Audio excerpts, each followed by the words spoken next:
Hi viewers, இன்னைக்கு நாம கொஞ்சம் ஜிகே கொஸ்டின்ஸ் தான் பார்க்க போறோம். தாகூருக்கு குருதேவ் என்ற பட்டத்தை கொடுத்தவர் யார்? மகாத்மா காந்தி.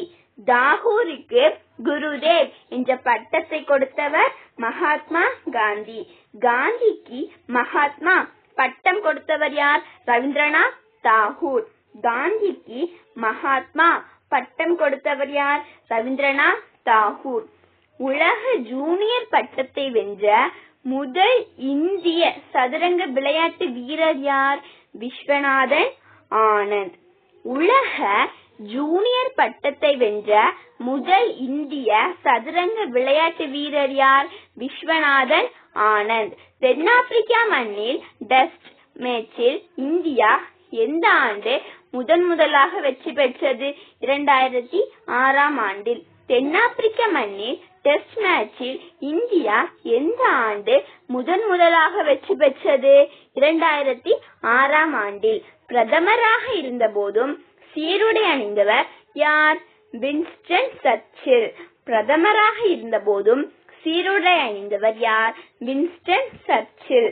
உலகிலேயே மிகவும் பிரபலமான பொழுதுபோக்கு எது? தபால் தலை சேகரித்தல். உலகிலேயே மிகவும் பிரபலமான பொழுதுபோக்கு எது? தபால் தலை சேகரித்தல். சூரிய கிரகணத்தின் போது சூரியனின் எந்த பகுதி நமக்கு தெரியும்? கரோனா.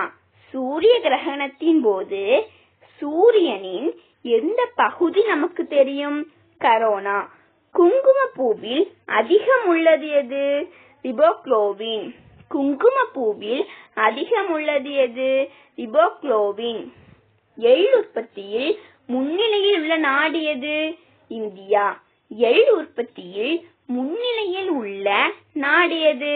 இந்தியா. சென்னையில் உள்ள கிண்டு என்னுமிடத்தின் பழைய பெயர் என்ன? சண்டர்பேடு. சென்னையில் உள்ள கிண்டு என்னுமிடத்தின் பழைய பெயர் என்ன? சண்டர்பேடு. இந்தியாவின் மினி சுவிட்சர்லாந்து என்று அழைக்கப்படும் நகரம் எது? லூதியானா. இந்தியாவின் மினி சுவிட்சர்லாந்து என்று அழைக்கப்படும் நகரம் எது? லூதியானா. இந்தியாவில் முதலில் சொந்தமாக ஒரு விமானத்தை இயக்கியவர் யார்? மறைந்த JRT டாடா. இந்தியாவில் முதலில் சொந்தமாக ஒரு விமானத்தை இயக்கியவர் யார்? மறைந்த JRT டாடா. உலகின் முதல் குளோபல் கிராமத்தின் பெயர் என்ன? மனோரா. உலகின் முதல் குளோபல் கிராமத்தின் பெயர் என்ன? மனோரா. இந்தியாவில் திட்டமிட்டு உருவாக்கப்பட்ட முதல் தொழில் நகரம் எது? ஜாம்ஷெட்பூர். இந்தியாவில் திட்டமிட்டு உருவாக்கப்பட்ட